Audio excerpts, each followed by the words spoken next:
A mechanic fixes a disabled boy's wheelchair for free, never knowing his small act of kindness is being watched by someone powerful. Standing just feet away, hidden in a luxury car, the boy's billionaire mother sees everything, but says nothing. What she witnesses stirs something in her heart that's been silent since tragedy shattered her family. As her son begins to speak again and return to life, the mechanic becomes more than just a stranger. He becomes the center of a story that will shake both their worlds. But what happens when the truth about who she is and what she's done finally comes out? Before we get into the story, comment below where in the world you are watching from today. And if you like this story, don't forget to subscribe. The rain whispered against the metal roof of DeMarcus's auto shop, creating a gentle rhythm that mixed with Nina Simone's soulful voice crackling through his old radio. The afternoon light struggled through cloud-heavy skies, casting long shadows across the concrete floor where he worked. His strong hands moved with practiced care over the timing belt of an aging Buick, each movement precise and intentional. "Ain't nothing but a little timing," he hummed along with Nina, his deep voice barely above a whisper. The shop smelled of motor oil and rubber, familiar scents that had long since become a comfort to him. The walls of his workspace told their own story. Carefully framed portraits of George Washington Carver, Garrett Morgan, and other black inventors watched over him like guardian angels. Between them, the warm eyes of Duke Ellington and Miles Davis seemed to nod in approval at his work. These faces were more than decoration. They were silent teachers who reminded him daily of the dignity in skilled hands and determined hearts. DeMarcus paused to wipe his brow with the sleeve of his work shirt, the name King's Auto Repair stitched in simple blue thread over the pocket. Through the large garage door, he noticed a sleek black SUV pull up across the street, its expensive paint job gleaming even in the gray afternoon light. It wasn't the kind of vehicle he usually saw in this neighborhood, where most folks drove cars held together by prayer and careful maintenance. The rain picked up, drumming harder against the roof now. DeMarcus had just turned back to his work when a metallic clang cut through the air, followed by a small, sharp cry that made him snap to attention. His heart jumped as he saw the scene across the street. A young white boy in a wheelchair had tipped sideways, one wheel caught in a deep pothole. Without hesitation, DeMarcus dropped his tools and rushed out into the rain. The boy lay awkwardly against the wet pavement, his wheelchair tilted at a dangerous angle. DeMarcus approached carefully, not wanting to startle him. "Hey there, little man," he said softly, crouching down. "Let's get you out of this rain, okay?" The boy's eyes were wide but dry. No tears, just an intense focus that caught DeMarcus off guard. With gentle movements, he lifted the child, noting how light and fragile he felt in his arms. The wheelchair came next, and soon they were both safely inside the warm garage. "First things first," DeMarcus said, reaching for a clean shop towel from his workbench. He handed it to the boy, who took it with careful fingers but didn't speak. Instead, those observant eyes tracked every movement DeMarcus made, studying him with an intelligence that seemed beyond his years. The boy's clothes were soaked through and his chair had clearly seen better days. DeMarcus recognized quality equipment when he saw it, but this chair needed some attention. "How about some hot cocoa while we dry off?" he offered, moving to the small break room where he kept a hot plate and basic supplies. Still no verbal response, but the boy's slight nod was enough. DeMarcus worked quickly, heating water and stirring in the cocoa powder. He could feel those eyes following him, taking in every detail of the shop, the tools, the portraits on the walls. "You like music?" DeMarcus asked, setting the warm cup carefully in front of the boy. He moved to his old record player, pulling out a worn album. "This here's Ella Fitzgerald. Voice like honey and sunshine mixed together." The warm crackle of vinyl filled the air as Ella's voice floated through the shop, somehow making the rain seem less gloomy. DeMarcus turned his attention to the wheelchair, examining the frame and wheels with professional interest. "Mind if I take a look at this? Seems like it could use a little TLC." He pulled out his tools, laying them neatly on a clean cloth. "Here," he said, holding out a wrench to the boy. "Every good mechanic needs an assistant." The child's fingers wrapped around the wrench with surprising certainty. Though no words passed between them, Something else did. A current of understanding, of shared purpose. DeMarcus worked steadily, explaining each step in a low, calm voice. The boy watched intently, holding tools when asked, his eyes following every adjustment and repair with fascination. The silence between them felt comfortable, like a conversation without words. The rain continued its steady pattern on the roof, and Ella gave way to Duke Ellington, then back to Nina. DeMarcus found himself humming again as he worked, and once or twice he caught the boy's fingers tapping slightly against his armrest in time with the music. Just as DeMarcus finished tightening the last bolt, ensuring the chair was now properly aligned and more stable, a figure appeared in the doorway. The driver, dressed in a crisp uniform despite the weather, stood quietly waiting. No explanation was offered. No parent appeared to check on their child. The boy's face changed then, something falling away as he handed the wrench back to DeMarcus. There was a look in his eyes, a longing, a reluctance to leave this warm space where music played and tools made sense and silence felt like friendship. Outside, through the rain-streaked windows of the idling SUV, Celeste sat rigid in the back seat, her hands trembling as they moved across the pages of her sketchbook. Her quick, nervous strokes captured the scene before her. DeMarcus kneeling beside her son's wheelchair, his strong hands gentle on the metal frame, his face kind and patient. Thunder rolled in the distance, a low growl that seemed to echo the emotion she couldn't express. 2 days later, the evening air hung heavy with lingering summer heat.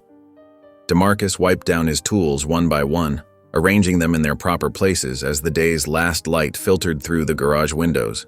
Nina Simone had given way to Miles Davis, his trumpet notes floating softly through the quiet shop. He'd just finished counting the day's receipts when movement caught his eye. A woman approached the open garage door, her heels clicking purposefully against the concrete. She wore a cream-colored silk blouse and tailored black pants that spoke of quiet wealth, but it was her presence that commanded attention. Her posture was perfect, almost rigid, and her face carried an expression of careful neutrality that seemed practiced. In her arms, she carried something rectangular wrapped in dark blue cloth. Without a word, or even a nod of greeting, she stepped into the garage and moved directly to his workbench. The object made a soft thud as she set it down, her manicured fingers lingering on the fabric for a moment. DeMarcus straightened, wiping his hands on a clean shop rag. "Can I help you, ma'am?" he asked, his voice gentle but cautious. She didn't respond immediately. Instead, her hands moved to the cloth covering, unwrapping it with deliberate care. The fabric fell away to reveal something that made DeMarcus's breath catch in his throat. There, cast in bronze, was himself, kneeling in the rain, his hands steady on a wheelchair's frame. Beside him, a small boy sat watching, his pose capturing that same intense focus DeMarcus remembered from 2 days ago. The detail was extraordinary.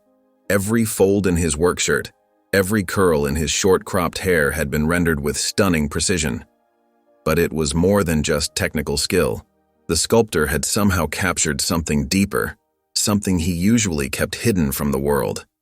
The tenderness in his expression as he worked, the careful way he held himself to appear non-threatening, the dignity in his posture despite kneeling in the rain. It was all there in the bronze, preserved with an intimacy that made his chest tight. The piece wasn't large, maybe 15 inches high, but it felt monumental.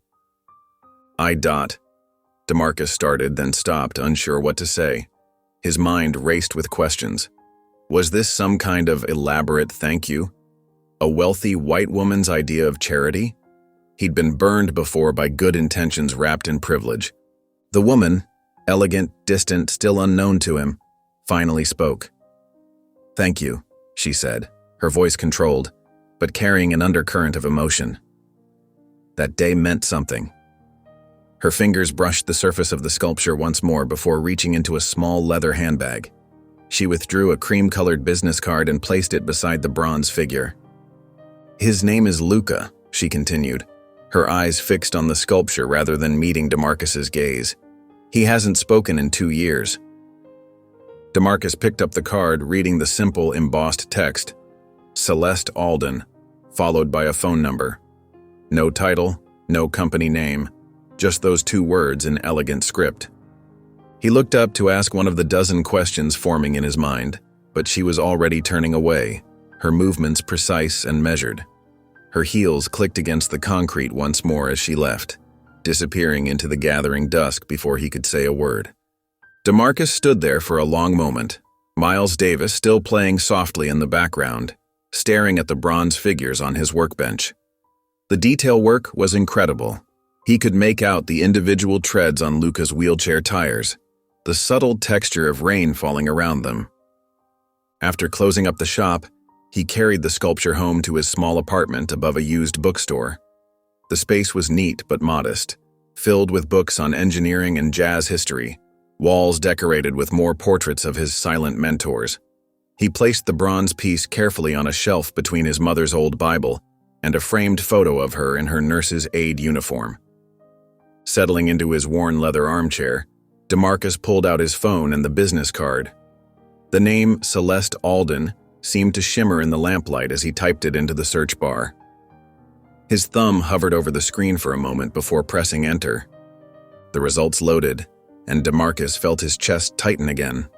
Article after article appeared, featuring headlines like, "Celeste Alden's latest work sells for record $4.2 million," and "The reclusive genius reshaping modern sculpture." Images showed her work in famous museums, her pieces gracing public spaces in cities around the world. Videos displayed interviews where she spoke about art with quiet intensity, her work celebrated for its ability to capture raw human emotion in bronze and marble. He scrolled through photos of her other sculptures, massive, sweeping pieces that seemed to defy gravity, intimate studies of human connection that made viewers weep. The woman who had stood in his garage just hours ago wasn't just wealthy, she was one of the most renowned sculptors in the world. DeMarcus looked up at the small bronze figure on his shelf, seeing it with new eyes. In the soft lamplight, the piece seemed to hold even more depth, more meaning.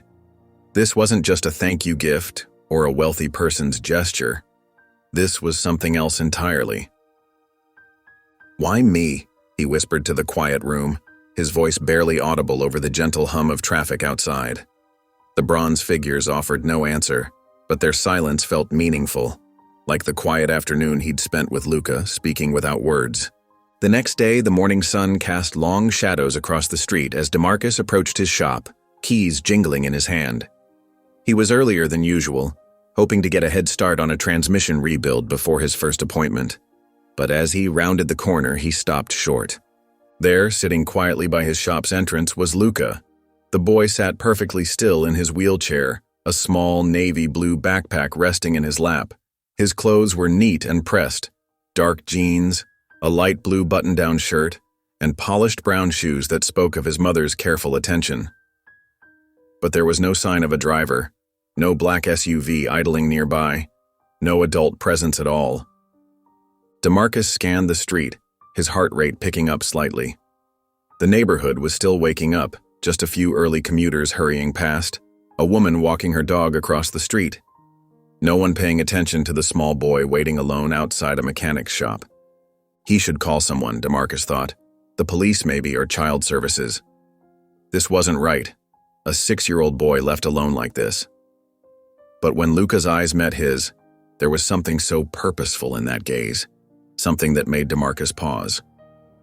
After a moment's hesitation, he walked up to the shop door. "Morning, Luca," he said softly, unlocking it. The boy's face remained neutral, but his eyes tracked DeMarcus's movements intently. DeMarcus pushed the door open wide and gestured inside. "Want to come in?" Luca wheeled himself forward without hesitation, maneuvering through the doorway with practiced ease. Inside, he headed straight for the workbench where DeMarcus had helped him 2 days ago, as if he'd already claimed that spot as his own. DeMarcus watched as Luca unzipped his backpack, methodically removing its contents. A leather-bound sketch pad, a set of colored pencils, and what looked like a child's toolkit, plastic wrenches and screwdrivers in bright primary colors. Last came a broken flashlight, its silver surface scratched and dented. The boy arranged these items carefully on the edge of the workbench, then looked up at DeMarcus expectantly. His small hands were already reaching for the toy tools, ready to work.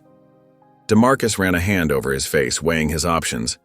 This wasn't legal, surely, having someone else's child in his shop without permission, but something in him couldn't bear to send the boy away, not when he'd clearly planned this visit so carefully. "All right," DeMarcus said finally, pulling on his work jacket, "but we're going to call your mama soon, okay?" Luca didn't respond, but he was already focused on the flashlight, turning it over in his hands with careful attention. DeMarcus moved to his own workbench, pulling out the carburetor he needed to clean. He kept one eye on Luca as he began dismantling the part, noting how the boy watched his movements with intense focus. Soon, Luca was mimicking him, using his toy screwdriver to carefully disassemble the flashlight. His movements were precise, deliberate, not the random play of most children, but measured attempts to copy DeMarcus's technique. When DeMarcus reached for his wire brush, Luca picked up a small paintbrush from his kit, using it to dust off the flashlight's components. The morning passed in comfortable silence, broken only by the soft sounds of tools against metal and the low murmur of the radio. DeMarcus found himself narrating his work quietly, not expecting responses, but wanting to share the process. "See how this part's all gunked up? That's what happens when the fuel mixture runs too rich." Around noon, DeMarcus pulled out his lunchbox, a simple brown paper bag containing a turkey sandwich, an apple, and some chips. He'd just unwrapped the sandwich when he noticed Luca watching. His own work paused. Without hesitation, DeMarcus split the sandwich in half, placing one portion on a clean shop rag in front of the boy. He divided the chips, too, and pulled out a bottle of water they could share. Luca accepted the food with a small nod, eating neat, careful bites as he continued to study DeMarcus's movements. They were deep into their respective projects when Luca suddenly spoke, his voice small but clear. "Screwdriver." He held out a Phillips head screwdriver, the exact type DeMarcus had been about to reach for. DeMarcus accepted it carefully, trying to hide his surprise at hearing the boy's voice.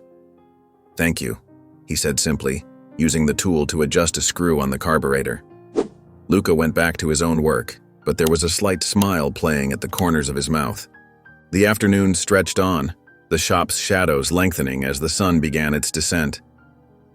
DeMarcus had tried calling the number on Celeste's card several times, but it went straight to voicemail each time. He was beginning to worry about what to do when he heard the distinctive purr of a luxury engine outside. The black SUV pulled up smoothly, and this time Celeste herself stepped out. She wore a charcoal gray dress that probably cost more than DeMarcus's monthly rent, but there was something less rigid in her posture today. She paused in the doorway, taking in the scene before her. Luca sat at the workbench, his hands slightly smudged with grease, the dismantled flashlight spread out before him in a careful array. A half-eaten apple sat nearby, and his sketchpad showed detailed drawings of engine parts. "He begged to come," Celeste said simply, her eyes meeting DeMarcus's. There was something almost apologetic in her tone, though her expression remained carefully controlled. DeMarcus nodded, understanding more than she'd said. He watched as she took in the sight of her son, not just sitting quietly, but engaged, focused, even happy in his own quiet way. Her eyes softened almost imperceptibly, though her face remained composed. Luca began packing up his things without being asked, carefully wrapping each tool in the cloth they'd come in. He wheeled himself toward his mother, pausing briefly to look back at DeMarcus. DeMarcus watched the SUV pull away, the evening sun glinting off its polished surface. "See you tomorrow, huh?" he whispered, as if the answer was already yes. That day, the night air hung heavy in Celeste's studio, a vast space of polished concrete and soaring windows that occupied the entire top floor of her modernist home. Blocks of pristine Carrara marble stood like sentinels in the moonlight, their surfaces untouched for months. Half-finished clay pieces dotted steel tables, covered in plastic sheets that rustled in the climate-controlled air. Celeste moved through the space with practiced steps, her silk shirt exchanged for a worn cotton smock. Her fingers trailed along the edge of her main workbench, collecting dust, evidence of her creative silence. But tonight was different. Tonight, her hands itched to create. She pulled out a fresh block of clay, rich earth brown and cool to the touch. Without sketching or planning, she began to work, her fingers remembering their purpose. The clay took shape beneath her hands, not in the abstract forms that had made her famous, but in something raw and real. The curve of Luca's cheek as he smiled, really smiled, for the first time in years. The memory was so clear it hurt. Her son, seated at DeMarcus's workbench, completely absorbed in his task. That slight upturn of his lips, the focused gleam in his eyes. Details she hadn't seen since before the accident. Her hands moved faster, more urgently capturing the moment before it could slip away. The studio lights cast harsh shadows across her work surface, but Celeste barely noticed as images from the past flooded her mind.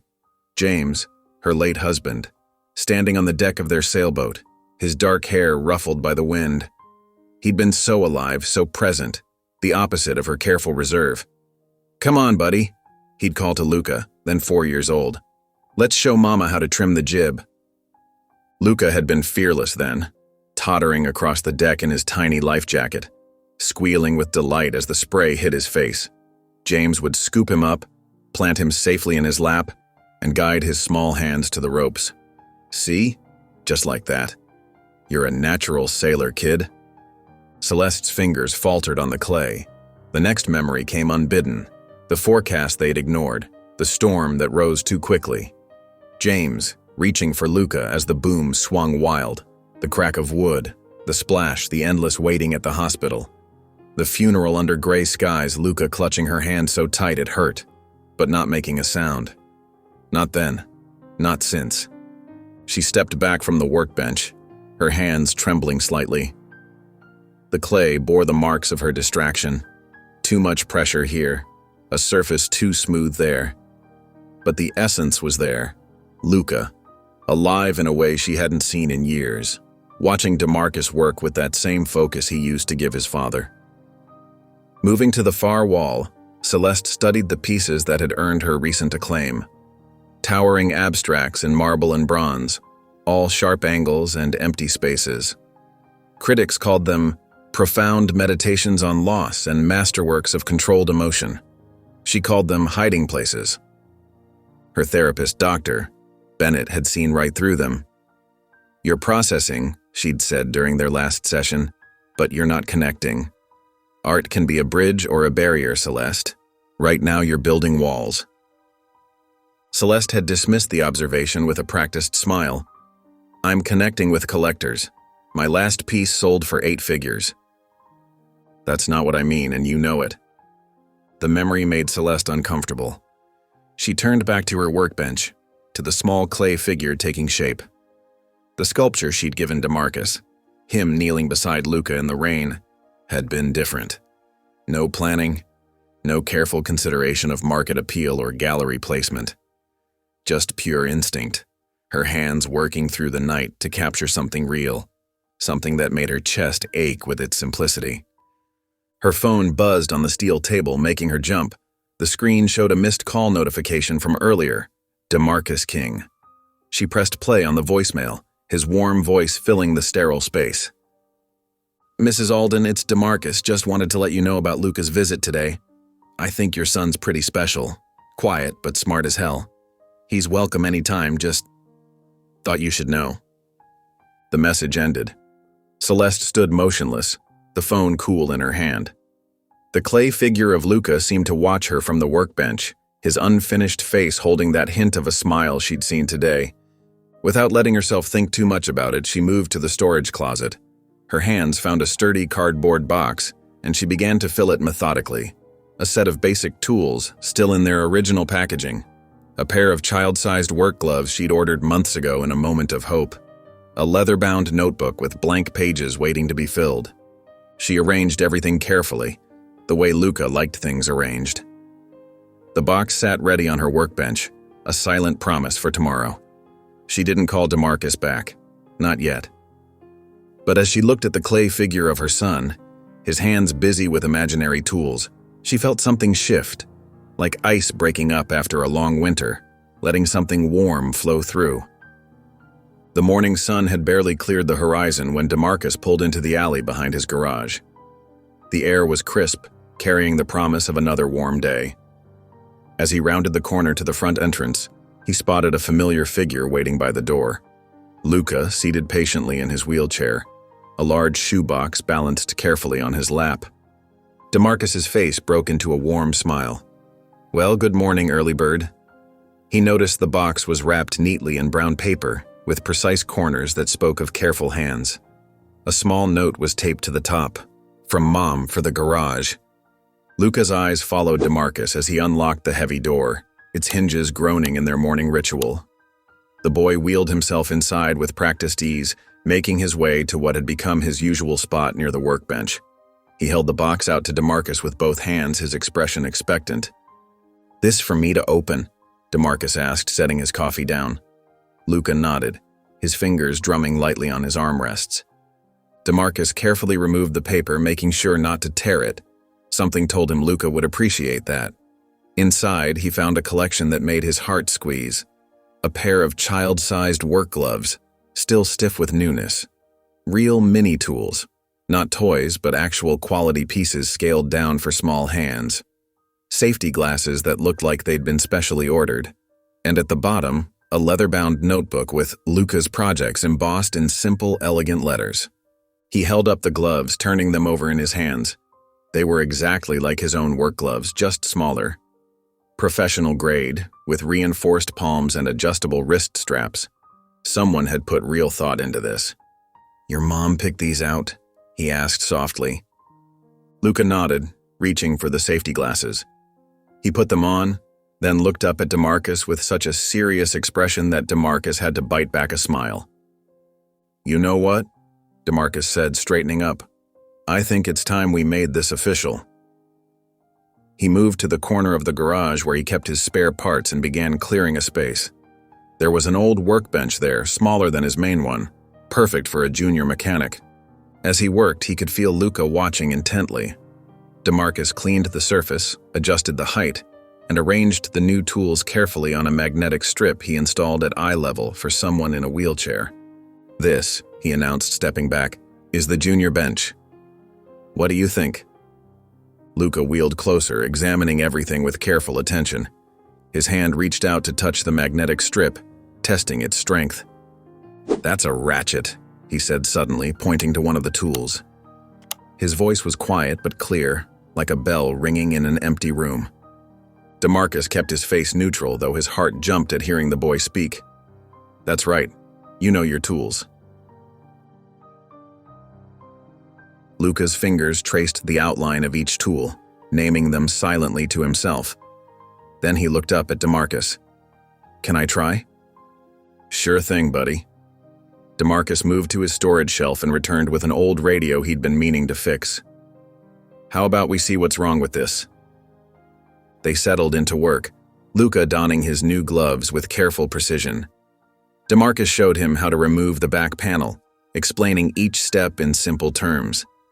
The boy's focus was intense, his small hands steady as they worked together to expose the radio's inner workings.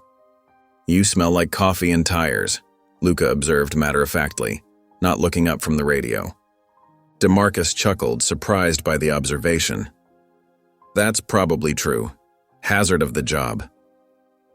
As the morning wore on, Luca spoke more. Not much, but each word seemed deliberately chosen.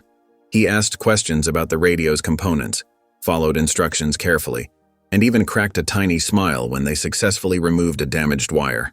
When it came time for a high five, DeMarcus raised his hand slowly, giving Luca plenty of time to see it coming. The boy flinched at first, his shoulder tensing slightly. But then, as if making a decision, he leaned forward and met DeMarcus's palm with his own. The morning passed quickly, marked by small victories and comfortable silences. They'd just finished reassembling the radio's case when DeMarcus noticed movement through the garage's open door. Celeste stood on the sidewalk in the light rain, watching them. She hadn't brought an umbrella, and water beaded on her expensive coat, but she didn't seem to notice or care. DeMarcus wiped his hands on a shop rag and walked out to meet her. The rain was gentle, more mist than shower, but it created a strange intimacy in the space between them. "He's opening up," DeMarcus said simply, glancing back at Luca, who was carefully arranging his tools on the magnetic strip. Celeste's composure wavered slightly. He hasn't in 2 years, she replied softly. For the first time, their eyes met without the usual guard, without the careful distance that had marked their previous interactions. Something passed between them, understanding perhaps, or recognition of the small miracle taking place in his garage.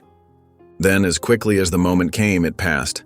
Celeste turned without another word and walked away, her heels clicking softly on the wet pavement. The rain continued to fall, washing away her footprints as she disappeared around the corner. 2 days passed like water through cupped hands. The morning light was just beginning to warm the garage's concrete floor when DeMarcus noticed an envelope slipped under the door. It wasn't business mail. The paper was thick, cream-colored, and clearly expensive. His name was written in elegant cursive across the front. Inside, he found a single note card with an address and a brief message. "Come by if you're curious. See double quote." DeMarcus turned the card over in his hand several times as if checking for hidden meanings. He recognized the address. It was in the city's arts district, where converted warehouses housed galleries and studios.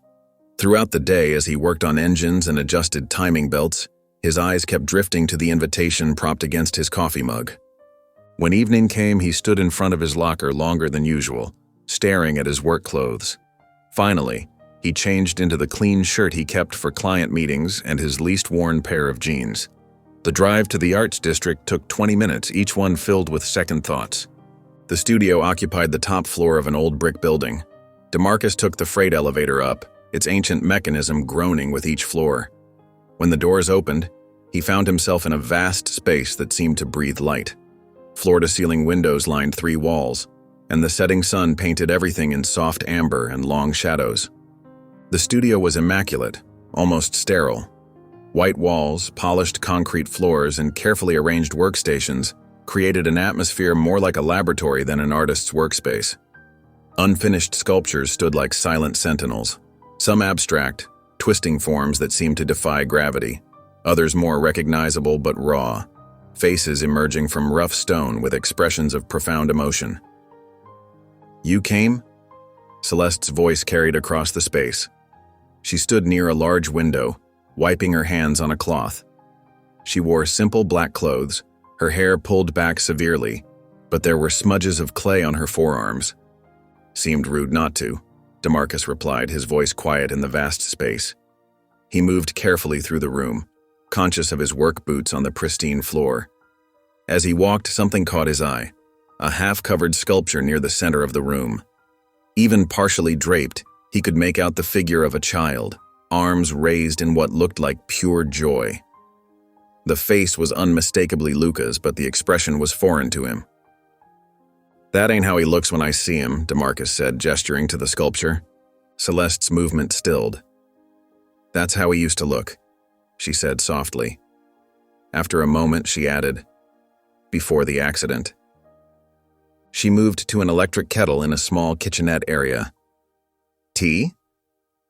DeMarcus nodded, surprised by the ordinary gesture in this extraordinary space. They settled into 2 simple chairs, steam rising from their cups. "He was always laughing," Celeste continued, her eyes fixed on the sculpture. "James, his father, could make him laugh so easily. They were out sailing. A storm came up suddenly. James ... She stopped, her fingers tightening around her cup. Luca saw everything. DeMarcus thought of his own mother, how she'd worked cleaning houses 6 days a week, coming home with aching hands but never complaining. "My mama raised me alone," he said, the words coming unexpectedly. "Used to bring home broken things from the houses she cleaned, stuff folks were throwing out. Taught me how to fix them. Said just 'cause something's broken don't mean it ain't valuable." Celeste looked at him then, really looked at him. "She sounds wise." She was, still is. Works part-time now, won't fully retire. Says idle hands make the devil's work. He smiled at the memory. Every Sunday, rain or shine, we'd be in church. She'd squeeze my hand during gospel like the music was too big for her body. They sat in comfortable silence, sipping tea. The sun had set fully now, and the studio was lit only by strategic spotlights that created pools of warmth among the sculptures. "Luca draws you, you know," Celeste said suddenly. all the time. He never showed much interest in art before. That was always my thing. But now, she stood, walking to a filing cabinet. He fills pages. She pulled out a sketch pad and handed it to DeMarcus. The drawings were remarkable for a 6-year-old. Simple, but capturing essential details. There he was, bent over an engine. There, explaining something with his hands. There, laughing at something unseen.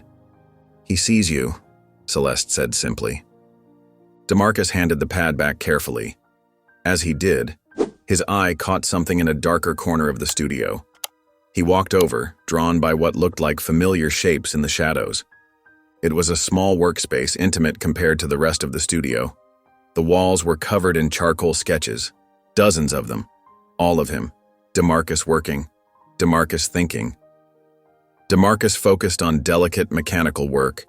Each drawing captured something different: the set of his shoulders, the careful precision of his hands, the quiet concentration in his face, all drawn when he wasn't aware, moments caught and preserved in black and white. He turned to Celeste, who stood in the center of the room, her face unreadable in the dim light. "You're easier to sculpt than to talk to," she said quietly.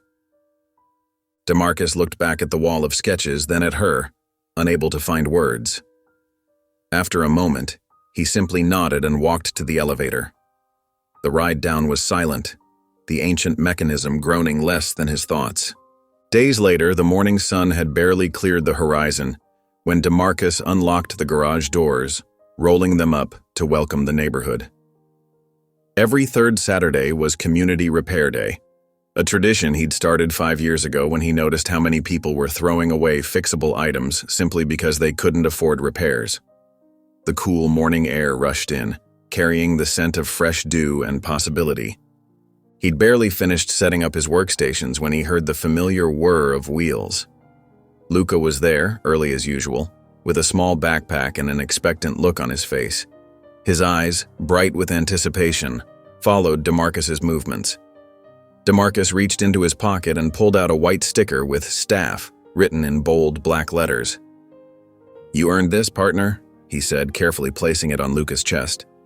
The boy's fingers traced the letters, his face brightening with pride. A hint of a smile played at the corners of his mouth as he straightened his shoulders. Within an hour, the garage was humming with activity. Mrs. Johnson brought in her ancient box fan, its blades barely turning and making a sad, wheezing noise. Mr. Rodriguez carried a toaster that had seen better days, its chrome finish long since dulled to a matte gray. A group of teenagers huddled around a speaker that only played out of one side, their faces hopeful as they explained the problem. The air filled with the sounds of tools, conversation, and occasional laughter that echoed off the concrete walls. DeMarcus moved through the space with practiced ease, his presence both commanding and comforting. His large hands, strong yet gentle, worked magic on broken things. "This wire's just loose," he explained to Mrs. Johnson, showing her the simple fix. "Next time, just wiggle it back in place. Save yourself the trip." She patted his cheek like a proud aunt, her weathered face crinkling with affection. To Mr. Rodriguez, he demonstrated how to clean the toaster's heating elements. "See these crumbs? They're blocking the heat. Simple cleaning, good as new." The elderly man nodded, taking careful mental notes, his arthritic fingers mimicking DeMarcus's movements. Luca stationed himself at the junior bench, organizing tools with methodical precision. The screwdrivers lined up by size, pliers arranged by type. His eyes constantly darted to DeMarcus, mimicking his movements and mannerisms. When a girl about his age wheeled in a scooter with a stuck wheel, the pink paint chipped and faded, DeMarcus guided her to Luca's station. "My assistant here is great with wheels," he said, giving Luca an encouraging nod. The confidence in his voice made Luca sit up straighter. The girl, wearing rainbow shoelaces and a worried expression, watched as Luca examined her scooter. Her fingers twisted nervously in her shirt hem. His small hands moved with surprising confidence, removing the wheel and finding the bearing that had seized up. He cleaned it carefully, applied a drop of oil, and reassembled everything without a word, his focus absolute. "Try it now," he said softly. only his third spoken sentence that day, his voice slightly raspy from disuse. The girl's face lit up as the wheel spun freely. "You're smart," she exclaimed, her gap-toothed smile wide with delight. Luca's smile was like sunshine breaking through clouds. He ducked his head, but the pride was unmistakable in the flush of his cheeks and the way his fingers tapped happily against his leg. What no one noticed was the woman sitting quietly in the corner, wearing simple jeans and a plain t-shirt, her eyes hidden behind large sunglasses. Celeste had slipped in during a busy moment, finding a spot where she could observe without drawing attention. Her sketchbook lay open on her lap, her pencil moving constantly, capturing the life unfolding before her. She captured everything. DeMarcus's patient hands showing a teenage boy how to solder headphone wires, the way he knelt to be at eye level with children, never talking down to them. How his laugh seemed to fill the whole garage when someone's repair attempt went comically wrong. But mostly she drew Luca, more animated than she'd seen him in 2 years, his body language open and engaged instead of withdrawn. An elderly woman settled next to Celeste, fanning herself with a church bulletin. The paper made a soft, fluttering sound with each movement. "Been coming here since he opened," she said, nodding toward DeMarcus. "That man's raised more kids on this block than the school has." Celeste's pencil paused mid-stroke. She didn't respond, but her rigid posture softened slightly as she watched DeMarcus help Luca demonstrate proper screwdriver technique to another customer. Something shifted in her expression behind the dark glasses. The morning stretched into afternoon. People came and went, often leaving with more than just fixed appliances. They carried advice, encouragement, and the satisfaction of learning something new. DeMarcus never rushed anyone, never made them feel foolish for not knowing how things worked. His patience was as steady as his hands. Luca stayed busy, mostly silent but completely engaged. He handed tools to DeMarcus before being asked, anticipated needs, and even solved a few simple problems on his own. The staff sticker on his chest became slightly crumpled but remained proudly displayed like a badge of honor. Around 3 o'clock, the crowd began to thin. Celeste had slipped out earlier, unnoticed in the bustle. DeMarcus and Luca worked together to clean up, sorting tools and sweeping floors. The rhythmic sound of the broom against concrete filled the quieting space. When the last customer left, an older man clutching a newly repaired coffee maker like a treasure, DeMarcus checked the donation jar, where people could contribute what they could afford. Among the scattered bills and coins, he found a folded note. The paper was high quality, the handwriting elegant and familiar. He opened it carefully, reading the words twice to himself, the paper smooth between his calloused fingers. "He calls this place his voice. Thank you for hearing him." C. DeMarcus read it once more, his fingers tracing the words. He looked over at Luca, who was carefully arranging wrenches by size, completely absorbed in his task. The boy's face was relaxed, peaceful, at home in a way that spoke louder than words ever could. In this moment, surrounded by tools and the honest work of fixing broken things, Luca had found something that many search for their whole lives: a place to belong. Monday morning arrived with a crisp autumn chill. DeMarcus had just finished his first cup of coffee when a sleek Mercedes pulled up outside the garage. A man in an expensive charcoal suit stepped out, carrying a leather briefcase that probably cost more than DeMarcus's monthly rent. "Mr. King?" The man's smile was practiced, too wide. "I'm Bradley Thompson from Horizon Development Group." He extended a manicured hand. DeMarcus wiped his hands on a shop rag before shaking it. "Let me guess. Another offer?" "Smart man." Bradley's laugh was hollow. He placed his briefcase on the cleanest corner of the workbench and pulled out a thick folder. "I'll cut right to it. We're prepared to offer $3 million for the property. That's triple our last proposal." DeMarcus's hand stilled on the wrench he'd been holding. $3 million was life-changing money, the kind that could set up his mother for life, fund scholarships for neighborhood kids, maybe even open a bigger shop somewhere else. But something in Bradley's eagerness set off warning bells. "Why the rush?" DeMarcus asked, keeping his voice neutral. Bradley's smile tightened. "Market conditions. Development plans. You know how it goes." He slid the folder closer. This offer expires in 48 hours. DeMarcus picked up the folder but didn't open it. Same answer as always, Mr. Thompson. Not interested. Mr. King, be reasonable. This neighborhood is changing. Progress is inevitable. Bradley gestured around the garage. This kind of operation, it's becoming obsolete. Obsolete? DeMarcus's voice took on an edge. Tell that to Mrs. Johnson's fan that keeps her cool all summer.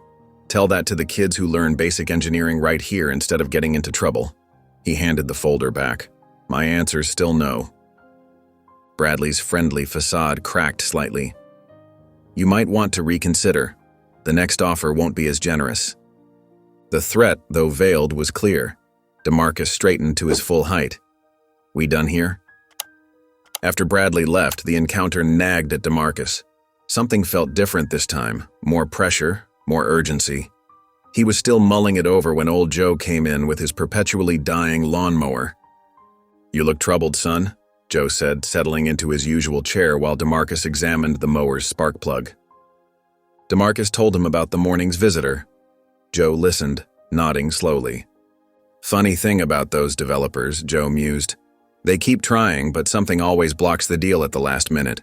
Word is some private buyer keeps outbidding them just to kill the sales. DeMarcus's hands froze on the mower. What do you mean? Oh, just neighborhood gossip, but every time they try to buy up this block, some mystery company steps in. Joe shrugged. Been happening for months now. That evening, after closing up, DeMarcus called his old friend Marcus at the city records office. Hey man, need a favor. Can you look into something for me? An hour later, his phone buzzed with a text. Check your email. You're gonna want to see this. DeMarcus opened the attachment. Property records, transaction histories, and a web of shell companies. His eyes caught on one name, buried in the legal documents. Celeste Alden. The realization hit him like a physical blow. She'd been buying up properties through dummy corporations, blocking developers from taking over the neighborhood, including his shop. All this time, she'd been pulling strings behind the scenes, just like every other rich person who thought they knew what was best for people like him. The bronze sculpture she'd given him seemed to mock him from its shelf. He turned it face down. Sleep didn't come easily that night. He tossed and turned, remembering his mother cleaning wealthy people's homes, remembering how they'd smile and praise her work while paying her barely enough to survive. Now, here was Celeste, probably feeling good about herself for protecting him, treating him like some charity case who needed saving. Morning came too soon. When Luca arrived, wheelchair rolling smoothly across the concrete floor, DeMarcus couldn't bring himself to offer their usual fist bump. He nodded curtly and turned back to the engine he was working on. Luca settled into his spot at the junior bench, pulling out his tools with familiar enthusiasm. But DeMarcus kept his distance, responding to Luca's attempts to help with short, clipped answers. Wrench. Luca held out the tool hopefully. Got it covered, DeMarcus replied without looking up. The boy's shoulders slumped slightly. He tried again later, pointing out a loose wire DeMarcus hadn't noticed. I said I got it, DeMarcus snapped, immediately regretting his tone when he saw Luca flinch. The morning dragged on in uncomfortable silence. Luca's usual confidence seemed to shrink with each passing hour. His movements became hesitant, unsure. Twice he knocked tools off his bench, his hands shaking slightly as he picked them up. When Celeste's SUV pulled up at noon, DeMarcus felt a mix of relief and anger.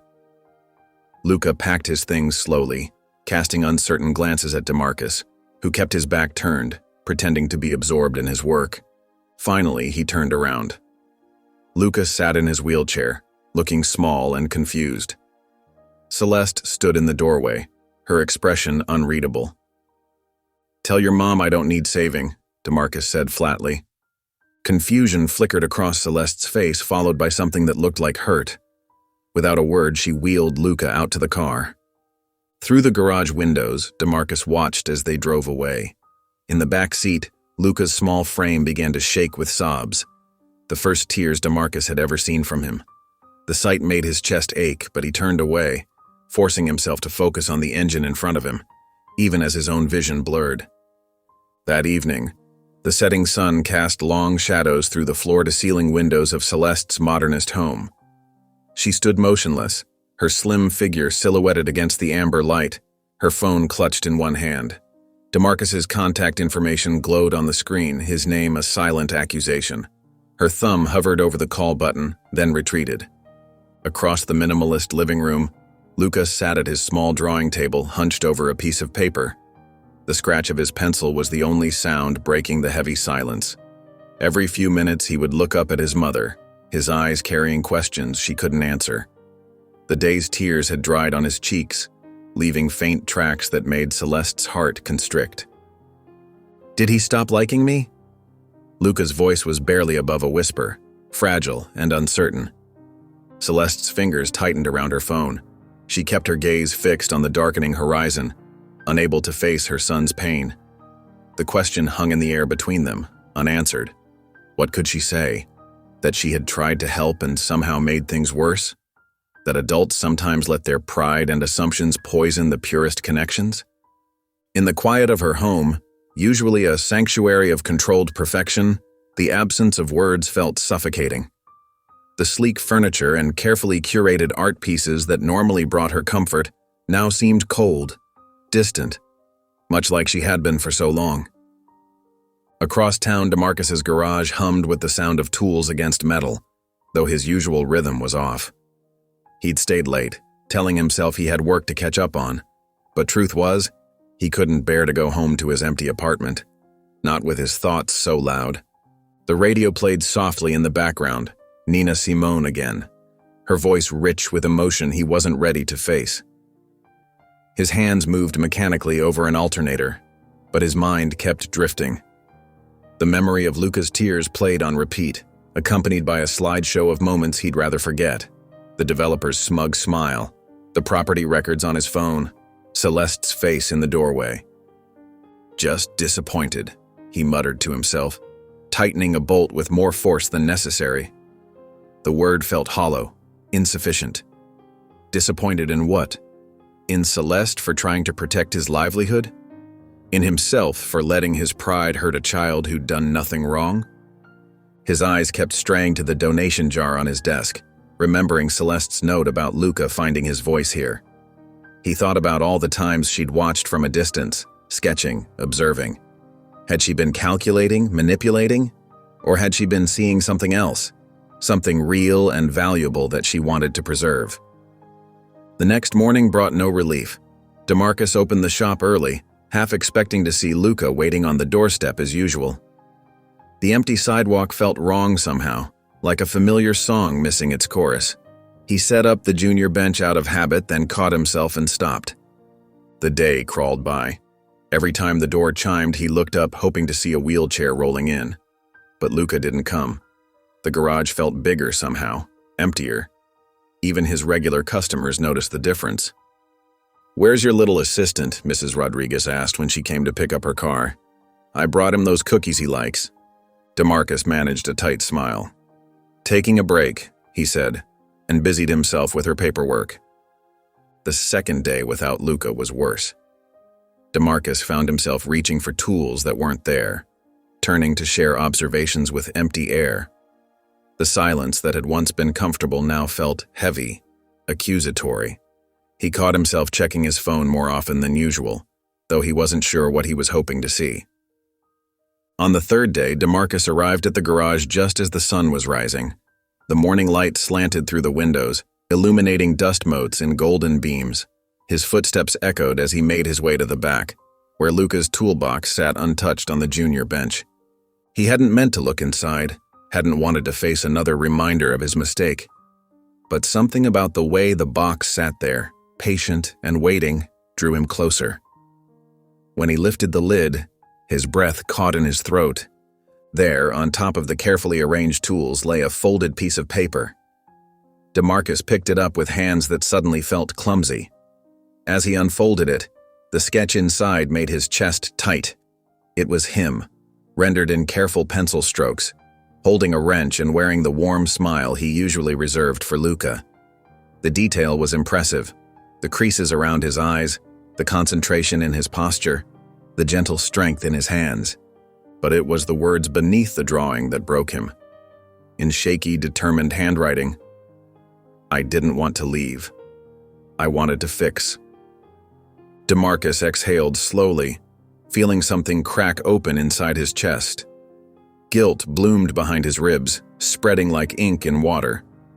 He sank onto the stool by the workbench, still holding the drawing, remembering how Luca's small hands had trembled that last day, how confusion had given way to hurt in those observant eyes. The boy had come to him broken in his own way, and instead of helping him heal, DeMarcus had let his own wounded pride add another crack. He'd forgotten the most important lesson his mother had taught him: that true strength isn't in protecting your pride, but in protecting those who trust you.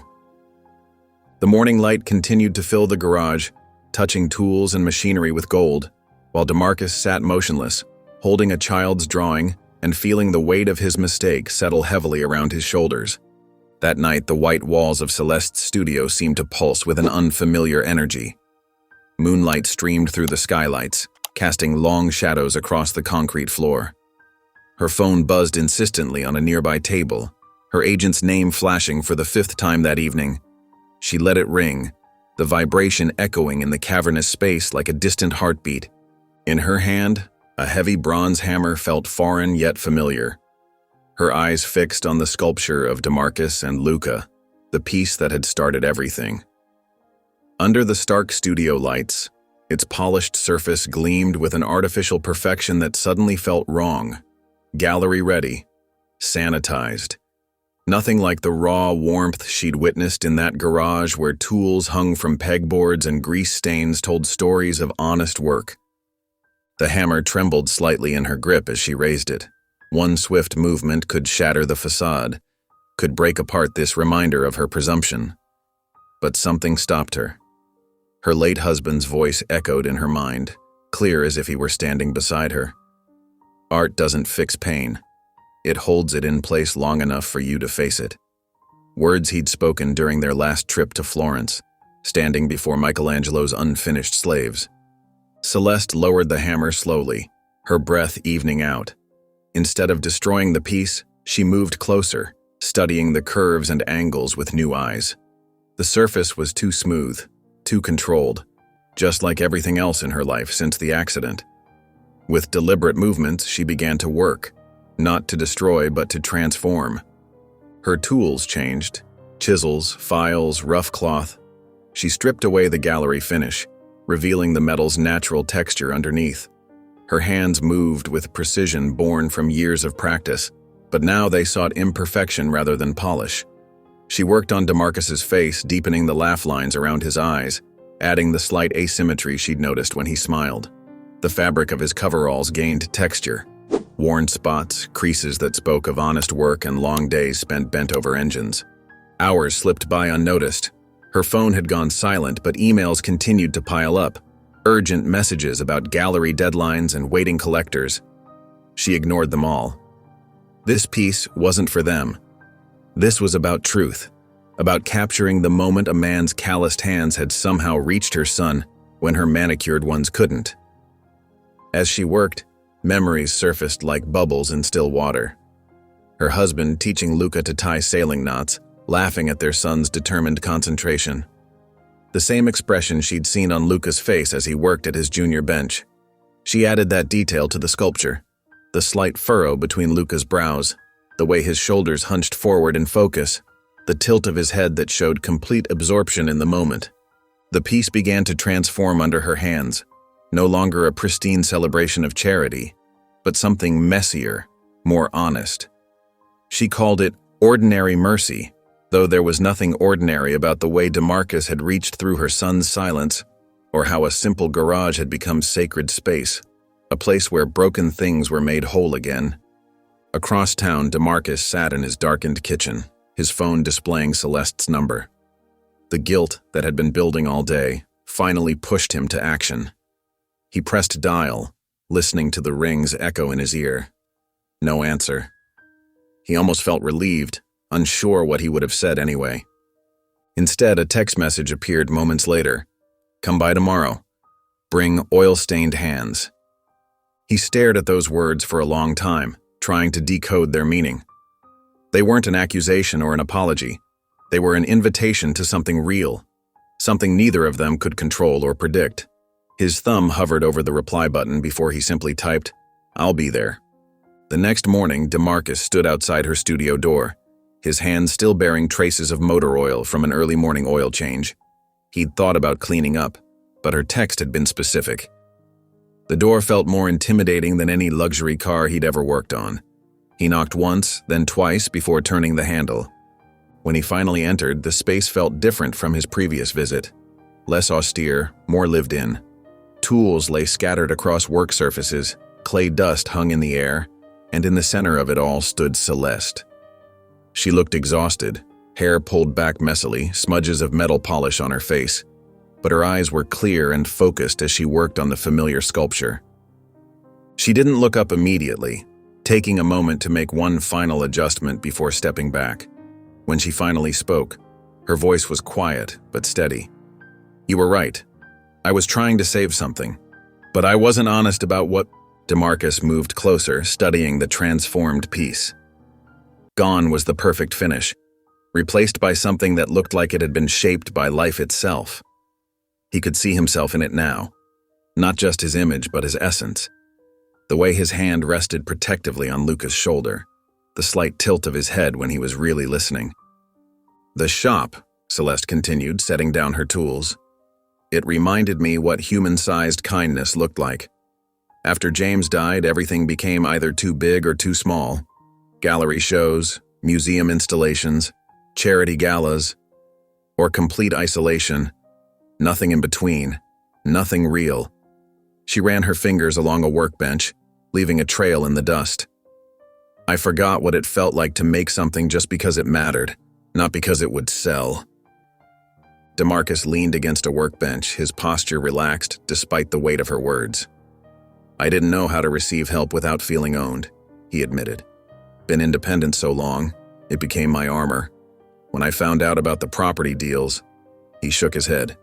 "Pride's a funny thing. Makes you forget what matters, makes you push away the very people who see you clearly." They sat together in the morning light, surrounded by the evidence of Celeste's night-long work. The silence between them felt different now, not heavy with unspoken accusations, but light with shared understanding, like the comfortable quiet of two people working side by side in a garage, each focused on their own task, but aware of the other's presence. Two broken people finding ways to fix what mattered most. 2 days later, morning sunlight filtered through the tall windows of Celeste's modernist home, casting long rectangles of warmth across the polished concrete floors. Luca sat at the kitchen island, methodically arranging his tools in his toolkit.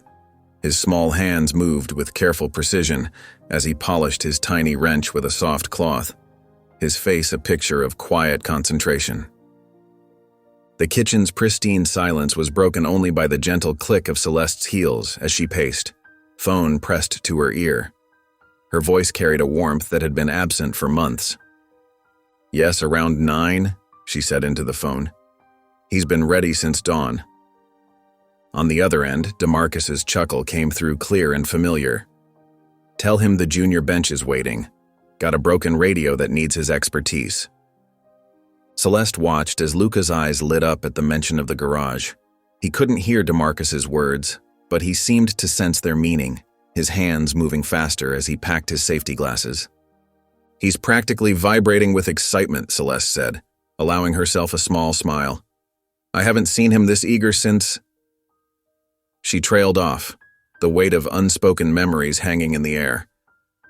"We'll see you both soon," DeMarcus replied, his voice gentle with understanding. As Celeste ended the call, her agent's number flashed on the screen. She hesitated, then answered, moving toward her home office. "Stephen, yes, about the gallery opening." Luca barely noticed his mother's departure, too focused on organizing his workspace for the day ahead. He checked his gloves for holes, arranged his screwdrivers by size, and carefully closed his toolkit's latches.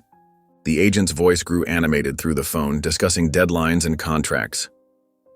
Celeste pinched the bridge of her nose, trying to focus on the conversation. "No, I understand the importance, but—" She turned back toward the kitchen, her words cutting off abruptly. The kitchen was empty. Luca's wheelchair sat abandoned by the island. "Stephen, I have to go." She ended the call mid-protest, her heart beginning to race. "Luca." Her voice echoed through the house's vast spaces. No response.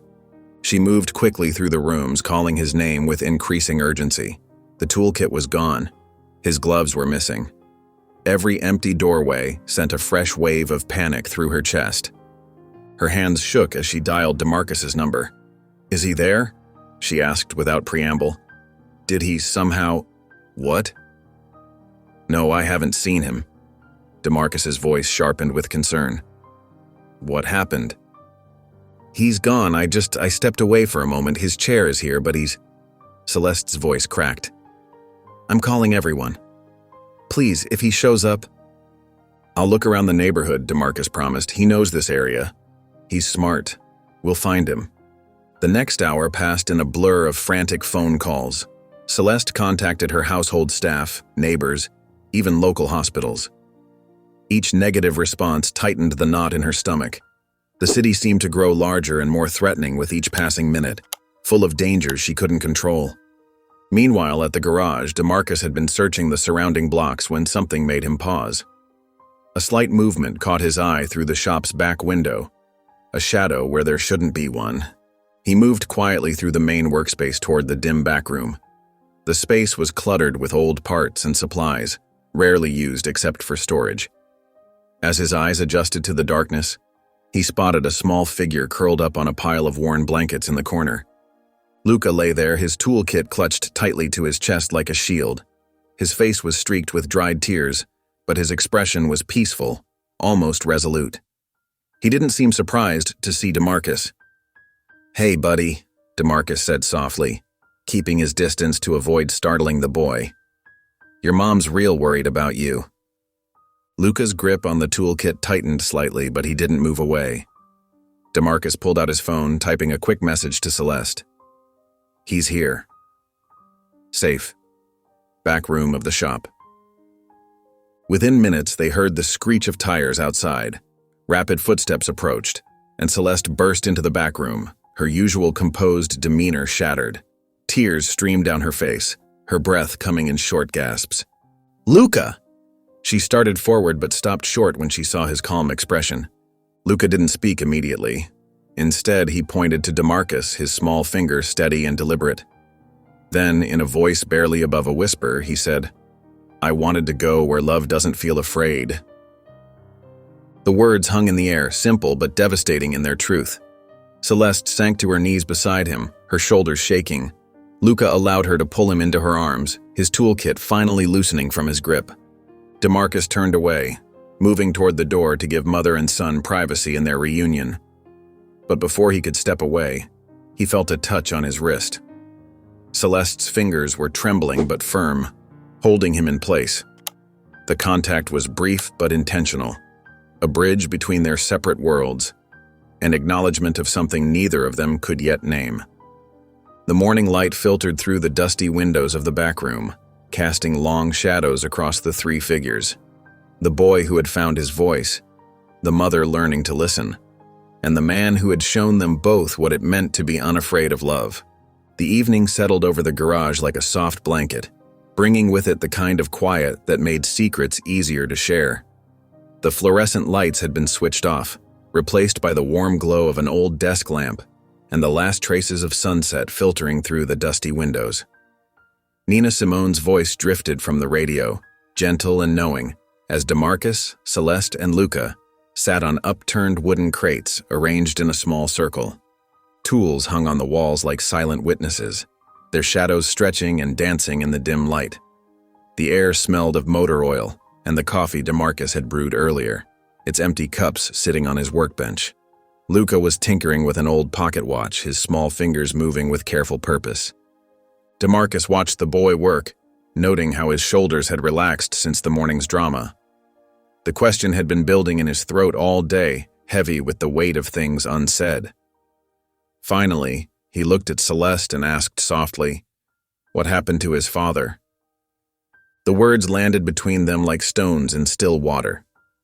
Celeste's hands, which had been absently smoothing the fabric of her expensive slacks, went still. She didn't look up immediately, but when she did, Her eyes held a rawness that her polished exterior usually concealed. "We were on Lake Michigan," she began, her voice barely above a whisper.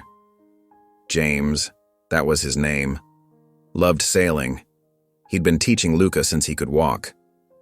She paused, watching her son, who appeared absorbed in his task but whose movements had slowed. It was supposed to be a perfect day, clear skies, calm waters. DeMarcus noticed how her fingers intertwined, knuckles whitening. He remained silent, giving her space to find the words. "The weather changed so fast. One minute we were laughing and the next..." She drew a shaky breath. The boom swung.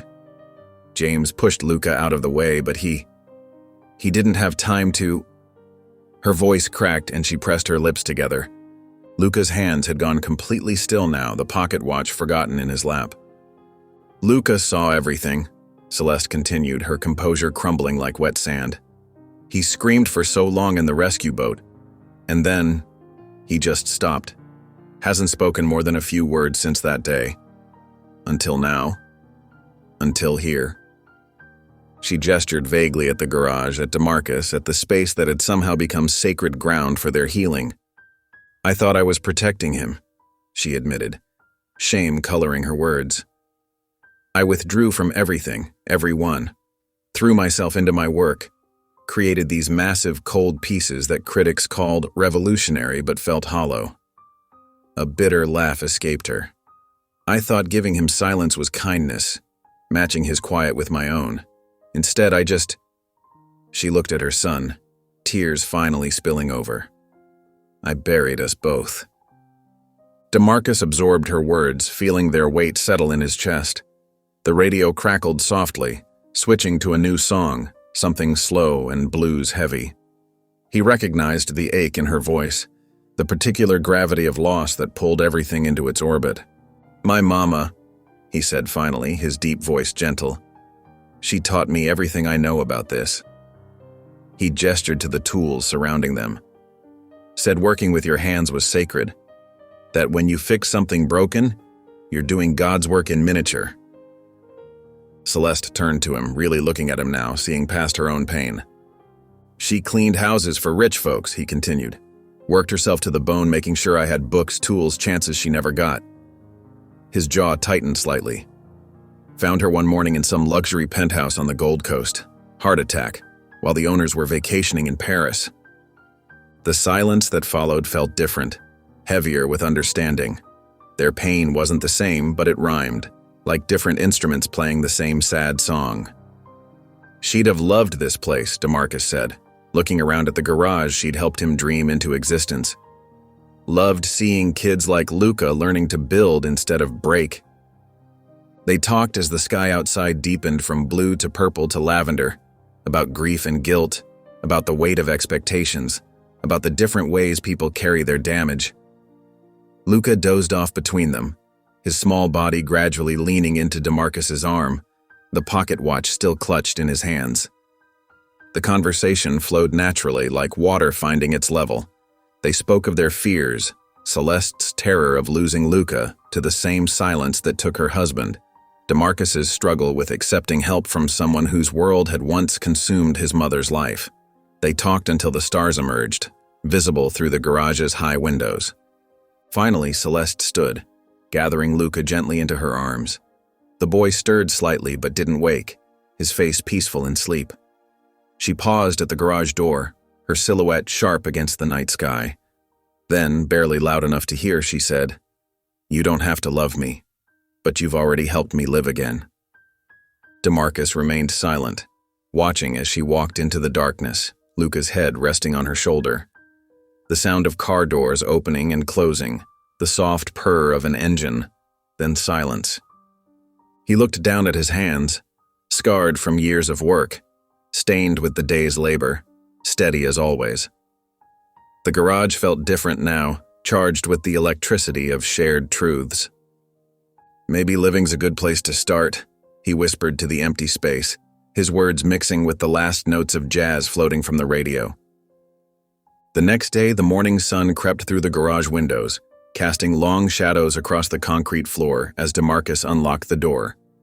His movements were slower than usual, Weighted by a night of tossing and turning, his mind replaying conversations from the evening before.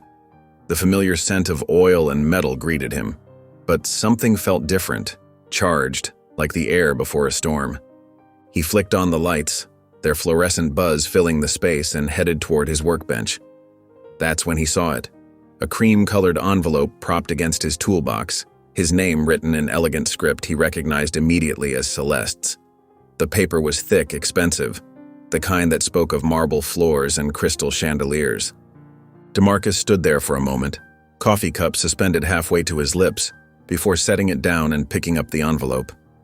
He opened it carefully, trying not to tear the fine paper. Inside was an invitation, the kind that made regular paper feel cheap in comparison. The text was simple but striking. Ordinary Mercy, a Study in Stillness, featuring the private work of Celeste Alden, at the Morrison Gallery. His chest tightened as he read further. The bronze sculpture, their moment in the rain with Luca, was listed as the centerpiece. There were other pieces too, all part of what the invitation called an intimate exploration of connection and repair. DeMarcus sat heavily on his work stool, the invitation hanging loose in his hands. The morning light caught the embossed letters, making them shimmer. This wasn't his world. Crystal wine glasses and art critics discussing the symbolism of the working class. He'd been to galleries before, but always as the invisible man, fixing their climate control systems or upgrading their security cameras. Throughout the morning, as regular customers filtered in, he could feel the whispers starting. Word traveled fast in their neighborhood, especially when it involved one of their own and someone famous. Mrs. Johnson, bringing in her ancient vacuum cleaner, gave him a knowing smile. "Heard you're some kind of muse now," she said, her eyes twinkling. "Always knew you were special, baby." Later, while he was deep in transmission repair, Tommy from the barbershop next door poked his head in. "So, you're the one in all them fancy sculptures, huh?" His tone walked the line between teasing and genuine curiosity. "Man, wait till the guys hear about this." DeMarcus kept his responses short, focusing on his work. But each comment landed differently. Some felt like genuine pride from his community. Others carried an edge of something else. Was it mockery? Judgment? He couldn't tell, and that uncertainty sat uncomfortably in his stomach. Around noon, the familiar sound of wheelchair wheels announced Luca's arrival. The boy's face was brighter than usual, his eyes dancing with excitement. He wheeled straight to his corner, the junior bench, and pulled out a carefully folded piece of paper from his backpack. "Look," Luca said, his voice clear and steady in a way that still surprised DeMarcus. He spread the paper out on the workbench, revealing a detailed diagram drawn in pencil. It showed Luca's wheelchair, but with modifications. A fold-out toolbox integrated into the side, custom holders for different tools, even a small work surface that could extend out when needed. DeMarcus leaned in, genuinely impressed by the detail. The measurements were precise, the mechanisms clearly thought out. "You drew this yourself?" he asked, tracing a finger along one of the lines. Luca nodded eagerly. "Can we build it? Please?" His voice carried that mix of hope and uncertainty that children use when they're not sure if their dreams are too big. DeMarcus studied the diagram more closely. It would take work, careful planning, and some custom fabrication. But it was doable. More than that, it was brilliant. He looked at Luca, whose hands were fidgeting with anticipation, and felt something warm spread through his chest. "Yeah," he said, finally smiling. "Yeah, we can build this. It's going to be our first real project together." Luca's face lit up like a sunrise. He immediately started pointing out different features of his design, explaining how each part would work, his words tumbling out faster than DeMarcus had ever heard him speak before. They spent the afternoon making lists of materials they'd need, measuring the wheelchair and sketching out a timeline. The gallery invitation sat in DeMarcus's back pocket all day, its presence like a small weight he couldn't ignore. As evening approached and the last customer left, he found himself walking the length of his garage slowly, taking in every detail. The tools hanging in their precise places, the old radio that had seen better days, the worn floor marked with decades of tire tracks and oil stains. This was his gallery. His art was in every fixed engine, every solved problem, every smile of relief from someone who thought their car was beyond saving. His eyes drifted to the wall where he kept the portraits of his influences, black inventors, musicians, and there, in the center, his mother. Her photo was simple, taken at a church picnic. She wore her cleaning uniform, but her smile was radiant, defiant almost. She'd always told him that dignity wasn't about what you did, but how you did it. DeMarcus pulled the invitation from his pocket and looked at it one more time. The fancy paper, the formal language, the promise of wine and sophisticated conversation. It all felt foreign. But then he thought about Luca's diagram, about Celeste's vulnerability the night before, about his mother who taught him that every honest job was sacred. Slowly, deliberately, he slid the invitation under his mother's portrait, letting it rest there like an offering. She'd have gone, he whispered to the empty garage, his voice mixing with the familiar sounds of the cooling engines and settling metal. She'd have walked right in there, work clothes and all, head held high. The words hung in the air, a truth so clear it almost seemed to echo. Outside, the city was settling into its evening rhythm, but inside the garage, something was shifting, like gears finally finding their proper alignment. The gallery gleamed like polished crystal, all sleek lines and pristine white walls stretching up toward spotlit ceilings. DeMarcus stood at the entrance, adjusting the cuffs of his charcoal suit, simple but well-tailored, bought years ago for his mother's funeral. The fabric felt stiff against his skin, a constant reminder that he was stepping into a world far removed from the comfortable confines of his garage. Through the glass doors, he could see the crowd already gathered inside. Women in designer dresses that probably cost more than his monthly rent floated between exhibits, their jewelry catching the light. Men in bespoke suits clustered around sculptures, gesturing with wine glasses as they discussed technique and symbolism.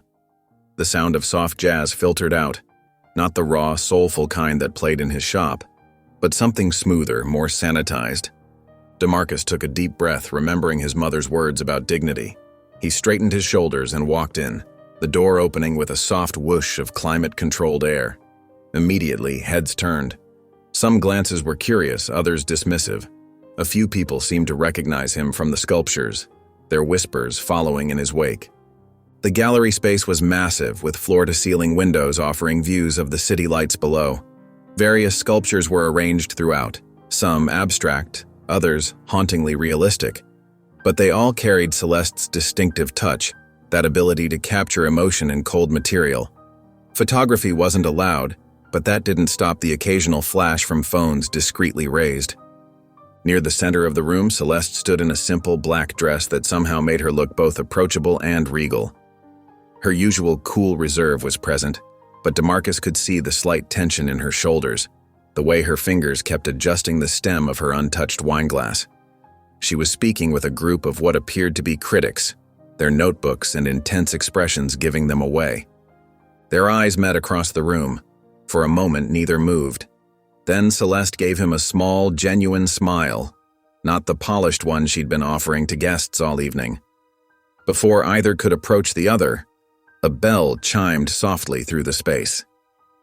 "Ladies and gentlemen," announced a tall man in an impeccable suit, "if you would gather round, we're about to unveil the centerpiece of tonight's exhibition."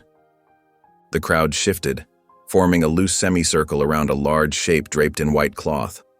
Celeste moved to stand beside it, her posture straightening as she assumed her public persona. DeMarcus found himself near the back, partially hidden behind a column. He preferred it that way. "Tonight," the announcer continued, "we are privileged to witness a new direction in Celeste Alden's work. After years of pushing the boundaries of abstract expression, she returns to figurative sculpture with a piece that—" He continued speaking, but DeMarcus's attention was drawn to Celeste's face. Something had shifted in her expression, a kind of quiet determination. The cloth fell away to reveal the bronze sculpture, and the room filled with gasps and immediate applause. There it was, larger than life, the moment he'd knelt beside Luca in the rain. But it wasn't the polished, perfect version from before. This was different, textured, raw, real. You could see the wrinkles in his work shirt, the gentle care in his hands as they steadied the wheelchair. Luca's face held that mix of uncertainty and trust that DeMarcus remembered so clearly. Even the rain was captured, each drop seeming to carry weight and meaning. The crowd pressed closer, murmuring appreciatively. Critics scribbled in their notebooks. Collectors exchanged meaningful glances. Celeste stepped up to the microphone that had been set up, index cards in hand. But instead of reading from them, she paused. Then, deliberately, she set them aside. "I could talk about technique or legacy," she began, her voice clear and steady. "But this isn't that." She looked around the room, meeting eyes directly instead of speaking to the middle distance as usual. "This is about the kind of grace that doesn't ask to be seen." The room grew quieter, attention sharpening. This wasn't the usual artistic statement they'd expected. Celeste turned slightly, and though she didn't look directly at DeMarcus, her meaning was clear as she continued. "It's about the people who rebuild others without asking for credit. People like him." A moment of silence followed, broken by a loud whisper from somewhere near the front. "That's the mechanic." The words carried clearly in the hushed space. Another voice, less discreet, responded with obvious disdain. "She's slumming it now." The tension in the room became palpable. Other whispers started, some defensive of Celeste, others clearly agreeing with the criticism. The perfect gallery atmosphere cracked, showing the prejudices beneath the polished surface. Celeste stood at the microphone, her face composed but her hands tight on the podium. Before she could respond, DeMarcus found himself moving. He walked forward, each step deliberate, the crowd parting before him like water. Some people stared openly now, others averted their eyes. He reached the microphone and Celeste stepped aside, her eyes wide but trusting. DeMarcus looked out at the sea of faces, some hostile, some curious, some embarrassed. He thought about his garage, about Luca's drawings, about his mother's lessons in dignity. When he spoke, his voice was clear and steady, carrying to every corner of the room. "I'm not anyone's project," he said simply. "I'm just someone who fixes things, but sometimes fixing things fixes people too." The words hung in the air, unadorned but powerful. After a moment, polite applause began, spreading through the room. Some of it was genuine, some merely social obligation. But DeMarcus didn't care either way. He turned to look at Celeste, finding her already watching him. Their eyes met, and for the first time since they'd known each other, there was no careful distance, no social walls, no fear of vulnerability. There was only pride. Pride in the truth they'd both spoken, in the boundaries they'd crossed, in the healing they'd witnessed in each other and in Luca. Days later, the morning sun cast long shadows through the garage's open door as DeMarcus turned the key in the lock. He paused, surprised to find a small crowd already gathered outside. There were familiar faces from the neighborhood, Mrs. Johnson with her ancient toaster, Mr. Rivera and his grandson's bicycle, but also strangers, well-dressed people he'd never seen before. A woman in a neat blazer stood near the front, introducing herself as a teacher from Luca's school. "We saw the news coverage of the gallery," she said warmly, "but we're here because this place matters, because you matter to this community." DeMarcus felt a tightness in his throat. He nodded, unable to find words for a moment. Then, collecting himself, he opened the door wide and gestured everyone inside. "Well, come on in. Shop's open." The morning flowed into afternoon with a steady stream of customers. Some brought broken appliances, others just stopped by with coffee or encouraging words. The usual sounds of the garage, tools clanking, radio humming, mixed with conversation and laughter. It wasn't charity or curiosity that brought them. DeMarcus could feel the genuine respect in their interactions. Around noon, Luca arrived with his backpack full of drawings. His eyes widened at the crowd, but when he saw DeMarcus's welcoming smile, he wheeled straight to their workbench. They had been working on something special, a prototype they'd designed together over the past few weeks. "Ready to finish this thing?" DeMarcus asked, pulling out their latest blueprints. Luca nodded enthusiastically, already reaching for his safety glasses. The prototype was his idea, a cleverly designed frame that could attach to any standard wheelchair, complete with organized compartments for tools and supplies. They'd tested different materials, adjusted measurements, and refined the design countless times. As they worked, Luca explained the features to curious onlookers. His voice, once so rare, now filled the space with technical details and excited descriptions. "See, the angle here means it won't affect balance," he demonstrated, pointing to a particular joint. "And these compartments are adjustable." DeMarcus watched him with quiet pride. The boy who had once communicated only through nods and sketches was now confidently discussing load distribution and ergonomic access. Each explanation came with demonstrations, his hands moving expressively as he showed how different tools could be stored and retrieved. Around 2 o'clock, the bell above the door chimed softly. Celeste walked in carrying a large paper bag that smelled of fresh sandwiches. She wore casual clothes, jeans and a simple blouse, so different from her gallery attire. Her presence didn't command attention as it usually did. Instead, she moved quietly through the space, setting up lunch on a clean workbench. "Thought you might be hungry," she said simply, stepping back to let them continue their work. DeMarcus noticed how she didn't try to direct or supervise. She found a spot on an old chair near the wall, her posture relaxed as she watched Luca demonstrate the prototype to a small group of interested observers. Her son's voice filled the garage with technical explanations and proud descriptions of their design process. "The mobility center said they'd look at it next week," Luca announced, beaming. "We could help other kids have their own tool stations." Celeste's smile was different than DeMarcus had ever seen it, unguarded, genuine, reaching all the way to her eyes. She wasn't documenting the moment for art or analyzing it for meaning.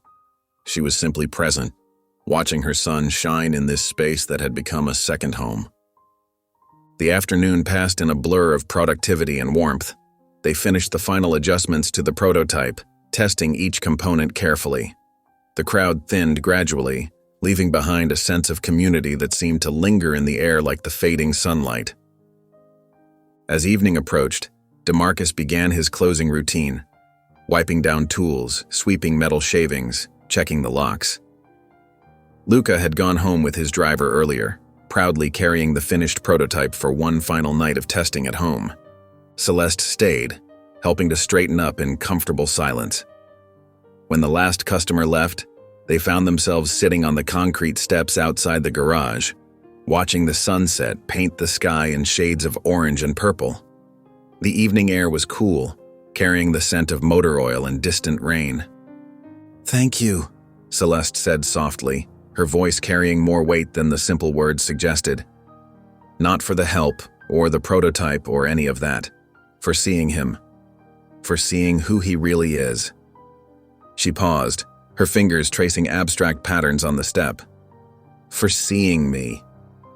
DeMarcus turned to look at her, really look at her. In the fading light, she wasn't the famous sculptor or the wealthy heiress.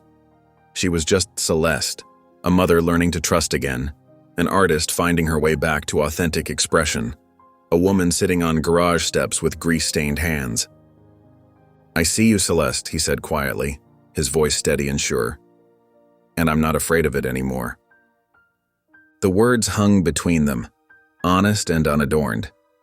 Celeste leaned in slowly, deliberately, giving him time to pull away if he wanted to. But DeMarcus stayed still, his heart beating a steady rhythm against his ribs as the distance between them decreased. Sometime later, the community center buzzed with anticipation as people filed into the main hall. Fluorescent lights illuminated rows of folding chairs, already filling with therapists in professional attire, parents holding notebooks, and local reporters adjusting their cameras. At the front of the room, a simple table displayed the prototype of the Fix-It frame, its metal surface gleaming under the harsh lighting. DeMarcus stood backstage with Luca, adjusting the boy's tie, a miniature version of his own. They had practiced the presentation countless times in the garage, but this was different. This was real. "You nervous?" DeMarcus asked softly, kneeling to meet Luca's eyes. Luca shook his head, then paused. "Maybe a little," he admitted, fidgeting with his index cards. "But excited too. That's good. That means it matters. DeMarcus straightened up, his hand resting gently on Luca's shoulder. Remember what we talked about? Speak clearly, make eye contact, remember to breathe. Luca recited, then added with a small smile, and if I get scared, just pretend we're back in the garage. The presentation began with a brief introduction from the community center director. As DeMarcus wheeled Luca onto the stage, the audience fell silent. The boy who hadn't spoken for 2 years now commanded the room's complete attention. Hi everyone, Luca began, his voice clear and steady. I'm Luca Alden, and this is my friend DeMarcus King. We're here to show you something we created together. He gestured to the prototype. We call it the Fix-It frame. For the next 20 minutes, Luca explained their invention with the precision of someone twice his age. He demonstrated how the frame attached to standard wheelchairs, showed the adjustable compartments, and explained their vision for customization options. DeMarcus stood nearby, adding technical details when needed, but mostly watching with quiet pride as Luca handled the presentation like a seasoned professional. The idea came because I wanted to help fix things, just like DeMarcus, Luca explained, his eyes bright with enthusiasm. But regular toolboxes don't work well with wheelchairs. So we thought, why not make the wheelchair part of the solution? The audience leaned forward, engaged by his genuine excitement. Parents nodded in understanding, therapists took notes, and cameras clicked steadily. When Luca demonstrated how easily tools could be accessed without compromising mobility, several people broke into spontaneous applause. At the back of the room, Celeste stood with her arms crossed, not from tension, but from containing the emotion threatening to overflow. Beside her, an old friend from art school whispered, "You've made something beautiful again, Celeste." She shook her head slightly, eyes never leaving the stage. "I didn't make this," she replied softly. "I just allowed it to grow." The words felt true in a way her carefully crafted artist statements never had. After the formal presentation, people swarmed the stage with questions and congratulations. A representative from a local nonprofit organization approached DeMarcus with a business card and a proposition. "We'd like to fund a pilot program," the woman explained, her eyes bright with possibility. "Get these frames to kids who could use them, gather data, maybe expand the program regionally." DeMarcus and Luca exchanged stunned looks.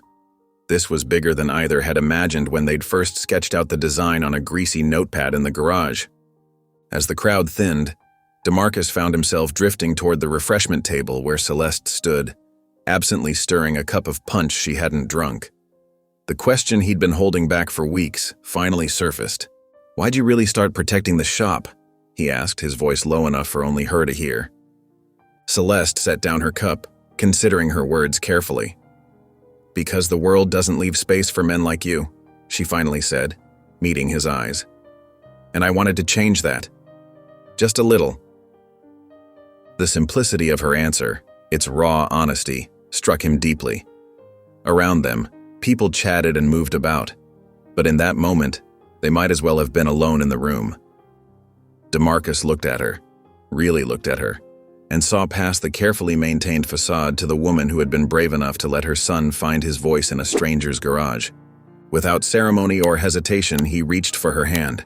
His fingers, calloused from years of mechanical work, met her sculptor's hands, both sets marked by their chosen crafts, both capable of creating beauty from raw materials.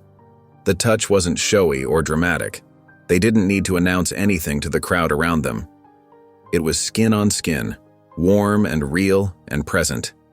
A simple point of contact that acknowledged everything that had grown between them over these months.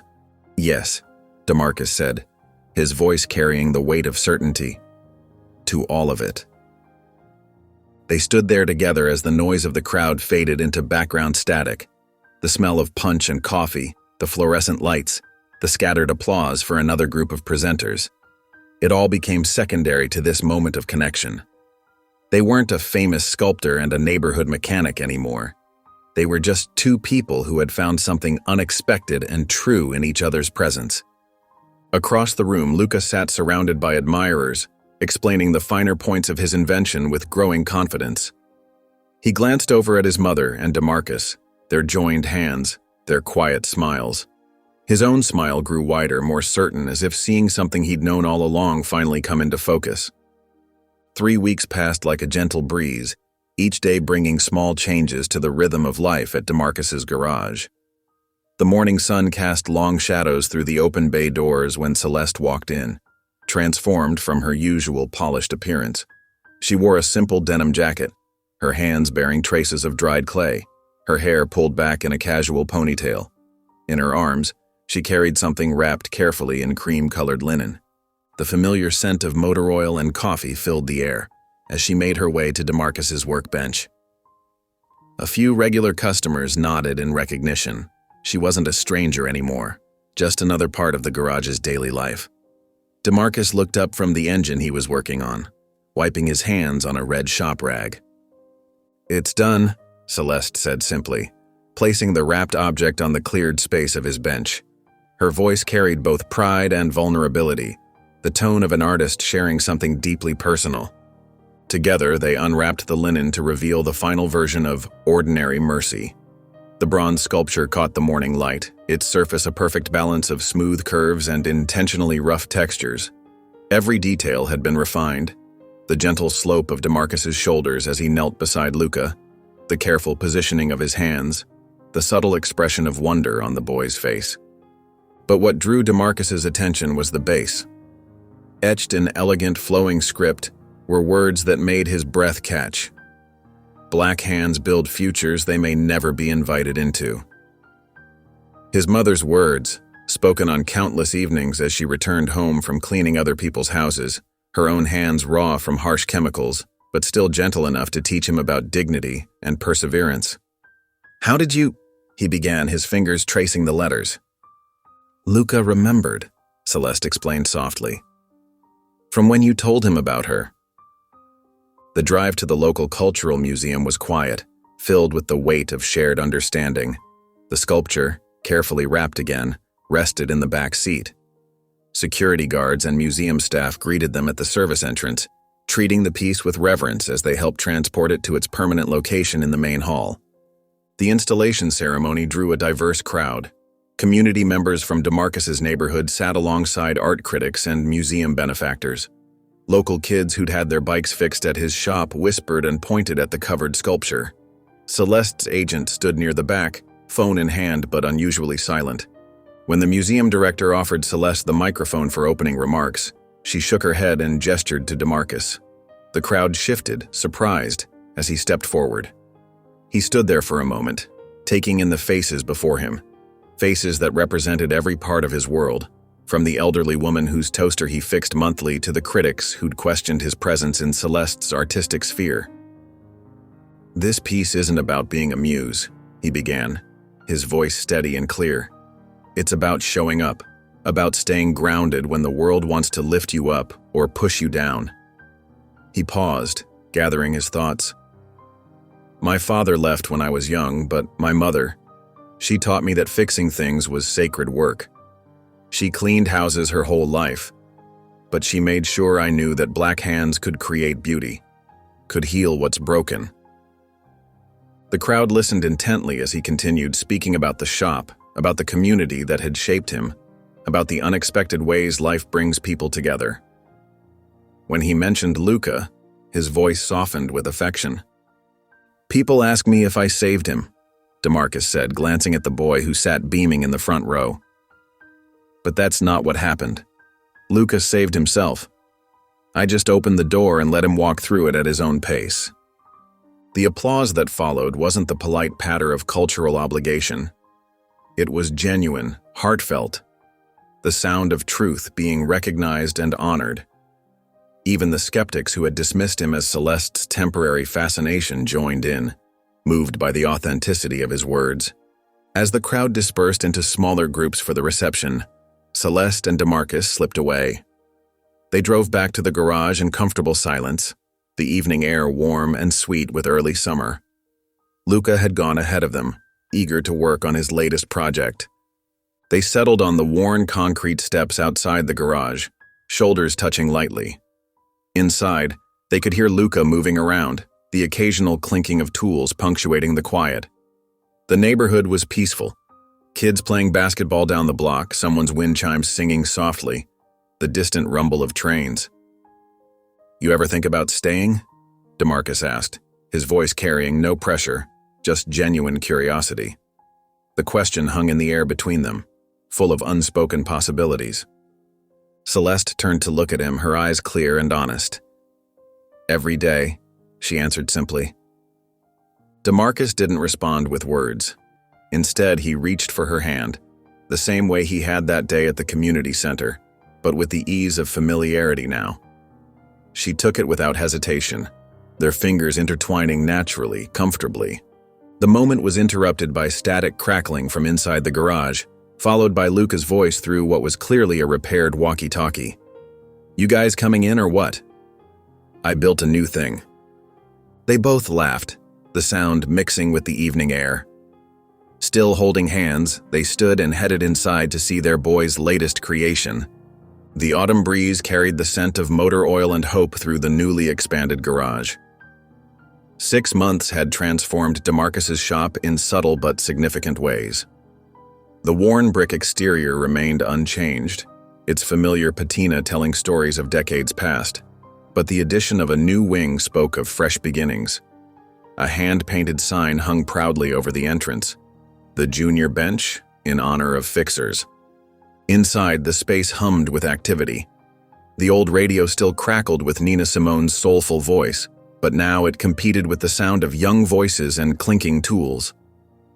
Luca, wearing a custom-made work apron with "Lead Junior Mechanic" embroidered on the chest, guided 3 other kids through the basics of electrical repair. His wheelchair, equipped with the now patented fix-it frame, allowed him easy access to tools and parts as he demonstrated proper technique. "Remember," Luca explained to a girl with braids who was examining a broken desk lamp, "always check the cord first. Sometimes the simplest fix is the right one." His voice carried confidence now, steady and sure, a far cry from the silent child who had first wheeled into the garage months ago. At the main workbench, DeMarcus changed the oil on a neighbor's Chevrolet, occasionally glancing over at the junior bench with quiet pride. Grease streaked his forearms, but his smile was bright and easy. The portraits of black inventors still watched over the shop, but new additions had joined them. Photos of the kids with their first successful repairs, newspaper clippings about the fix-it frame, and a small bronze plaque commemorating the program's founding. Celeste sat at a desk near the office area, her elegant hands moving swiftly across a laptop as she documented the program's progress for their latest grant application. She'd traded her designer clothes for jeans and a simple blouse, though she still managed to look graceful even with a smudge of graphite on her cheek from earlier sketching. "Hey, Mr. Fix-It," she called out to DeMarcus, her eyes twinkling. "Want to tell our funders how many kids we've helped this month?" DeMarcus wiped his hands and walked over, purposefully leaving a greasy fingerprint on her notebook. "Woman, you know exactly how many. You count them every day." "Yes, but they like hearing it from the famous muse himself," she teased, reaching up to wipe a spot of oil from his chin. Their easy affection drew knowing smiles from the regular customers. The relationship that had begun so cautiously had deepened into something both solid and tender. They moved around each other with the comfort of people who had chosen to build something together, brick by brick, day by day. Through the front window, sunlight gleamed off the display model of the fix-it frame. The wheelchair attachment had gone into limited production with a local manufacturer who specialized in adaptive equipment. The prototype bore a small brass plate, "Designed by Luca, built with love." Each time Luca passed it, his fingers would brush the engraving, as if making sure it was still real. As evening approached, the smell of grilling meat began to drift through the open garage doors. DeMarcus had set up his old smoker in the alley behind the shop, where tables and chairs appeared as if by magic, borrowed from neighbors carried over by helping hands. It was a scene that repeated every few months now, the block cookout that brought together all the threads of their growing family. Music floated through the air as people began to gather. Nina Simone's voice merged with the sound of children laughing, plates clinking, and animated conversations in English and Spanish. The alley transformed into an impromptu dance floor, where Mrs. Rodriguez, their elderly neighbor, taught young kids the basic steps of salsa, while her grandson fixed a fan with help from the junior bench crew. Celeste sat cross-legged on the ground with Luca and several other children, their hands covered in colorful chalk as they created elaborate patterns on the concrete. She showed them how to blend colors, how to create depth with simple shapes. Her professional sculptures might sell for millions, but here, on the warm pavement behind a mechanic's shop, she seemed most at peace. DeMarcus stood by the grill, flipping burgers and exchanging jokes with longtime customers who had become friends. Every so often, his eyes would drift over the scene before him, the kids from the program teaching others what they'd learned, the neighbors sharing food and stories, the way his small shop had somehow become the heart of something larger than himself. The setting sun painted the sky in shades of amber and rose, casting long shadows across the gathering. DeMarcus stepped away from the grill, handing the tongs to Mr. Johnson from the barbershop next door. He found a quiet spot against the brick wall and took in the full picture. His community, his shop, his people. The smile that spread across his face held years of dreams finally taking shape. He felt Celeste's presence before he saw her, the subtle shift in the air that always accompanied her approach. She walked over, chalk dust on her jeans and contentment in her eyes. Without hesitation, DeMarcus wrapped an arm around her waist, drawing her close. "Still think I'm just a muse?" he asked, his voice playful but carrying an undertone of genuine curiosity. Celeste's grin was immediate and warm. "No," she replied, leaning into him. "You're the blueprint." DeMarcus pressed a gentle kiss to her cheek, tasting a hint of chalk dust. Then, together, they turned toward the sounds of their created family.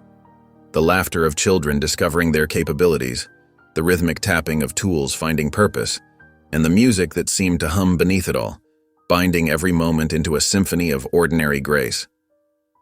If you enjoyed the story of DeMarcus and Celeste, I handpicked this next story that you will enjoy. Please don't miss this one. If you enjoyed the story of DeMarcus and Celeste, I handpicked this next story that you will enjoy. Please don't miss this one. Click here to watch it.